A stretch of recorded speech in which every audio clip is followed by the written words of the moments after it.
Oke, selamat datang di channel Edge Teknologi, yang mana di channel ini kita akan membahas bagaimana sih caranya untuk menghitung masa berlaku bulan dan juga masa berlaku hari begitu ya, terkait data penjualan atau data pencatatan barang toko sembako di Tangerang begitu ya. Nah, di bagian ini sebagai contoh yang langkah yang harus kita lakukan adalah kita haruslah memiliki sebuah data, entah itu data penjualan, entah itu tanggal lahir, ataupun sebagainya gitu ya. Kita sebaiknya memiliki sebuah data terlebih dahulu seperti itu. Nah, di bagian ini kita akan menghitung masa berlaku bulan dan juga masa berlaku hari begitu ya. Dan juga akan membuat sebuah teks. Setelah itu kita akan membuat secara langsung. Jadi di bagian ini kita akan melakukan sebuah dua cara begitu ya, dengan cara manual dan juga cara langsung.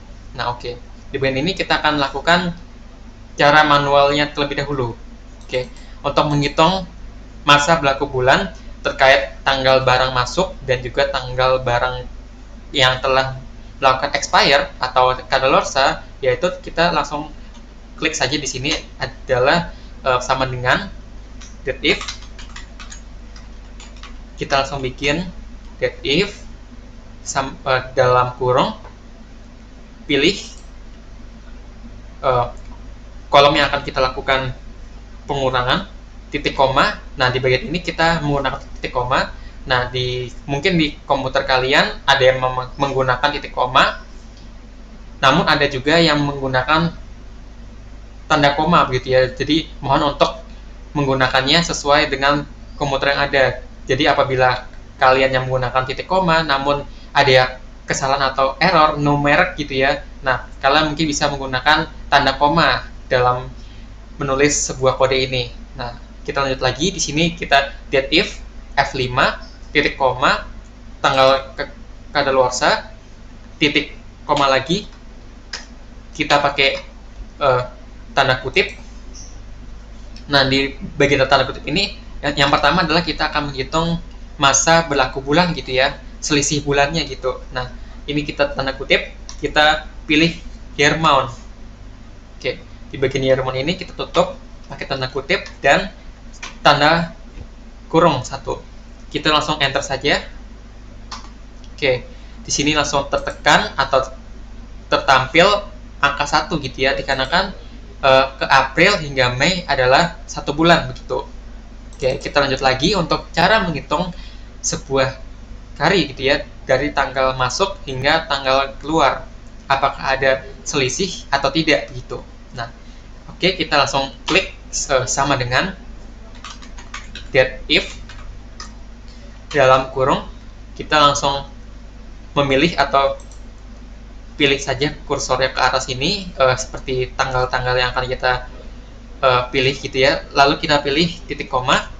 Setelah itu kita pilih tanggal kadaluarsa. Lalu kita pilih titik koma. Setelah itu kita seperti biasa pakai menggunakan tanda petik ya, tanda petik 2.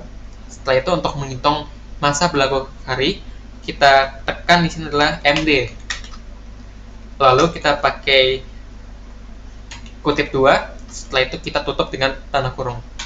Oke, ini sudah formula yang untuk menghitung masa berlaku hari adalah sebagai berikut. Kita langsung enter saja apabila sudah yakin. Oke, di sini muncul bahwa masa berlaku hari terkait barang yang masuk dan juga barang yang keluar adalah 0 hari. Dikarenakan untuk barang masuk di sini kita lihat 4 dan juga 4. Jadi menghitungnya itu adalah 0 hari alias tidak ada yang berubah tanggalnya gitu. Nah, di bagian teks ini kita akan membuat sebuah teks gitu ya, masa berlakunya seperti 1 bulan 15 hari begitu dan seterusnya. Nah, kita tekan saja di sini sama dengan kita pilih tempat atau kolom yang akan kita gunakan sama dengan H5 N, kita bikin bulan. Maaf, di sini kita rapikan. Oke, di sini kita tambah N, kita pilih lagi, lalu kita N lagi. tanda kutip hari.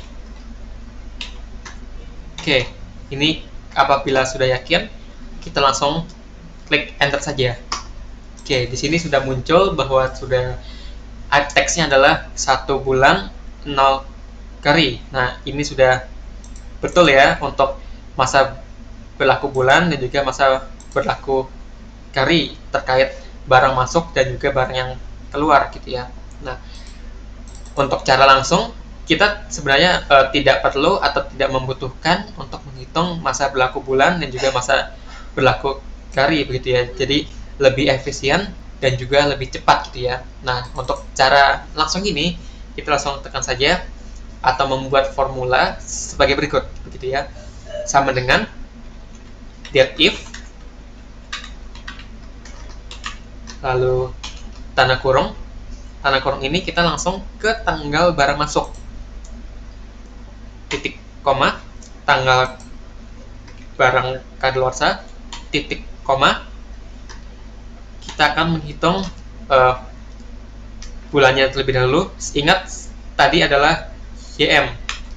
Setelah itu kutip, lalu tutup dengan tanda kurung.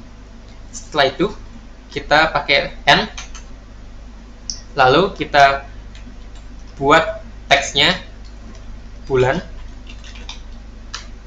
tutup dengan tanda kutip. Setelah itu kita N, lalu kita tulis lagi di sini adalah formularnya adalah date if, lalu kita pakai tanda kurung lagi. Kita isi di sini adalah memblok tempatnya F5 titik koma G5. Setelah itu di sini kita akan menghitung harinya gitu ya. Untuk hari tadi ingat adalah MD gitu.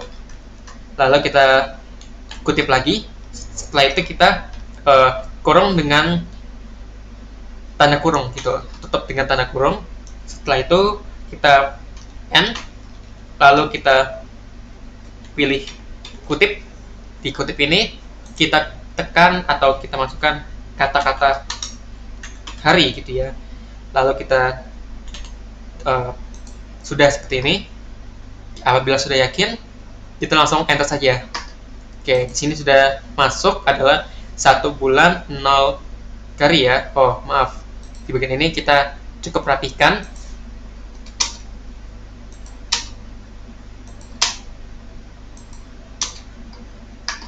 Oke, sudah cukup rapih ya. Jadi ini caranya sama gitu ya. Namun saya pikir adalah di bagian cara langsung ini adalah cara yang paling efektif dan tanpa repot-repot untuk menghitung masa berlaku bulan dan juga masa berlaku kari secara terpisah gitu.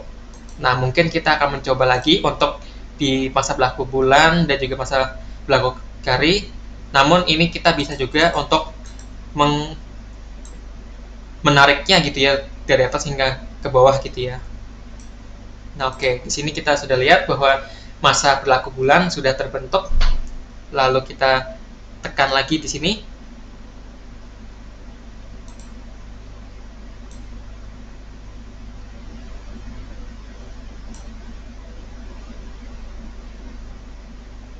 Oke, di sini sudah terbentuk juga.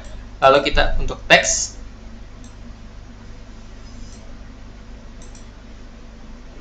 Oke. Lalu untuk cara langsung kita lihat sini sebenarnya hasilnya sama saja gitu ya. Oke, mungkin sekian dari Edot Teknologi. Apabila ada yang bermanfaat, mohon untuk di like dan juga untuk di share ke teman-teman apabila ini sangat penting gitu ya. Dan sekian dan terima kasih.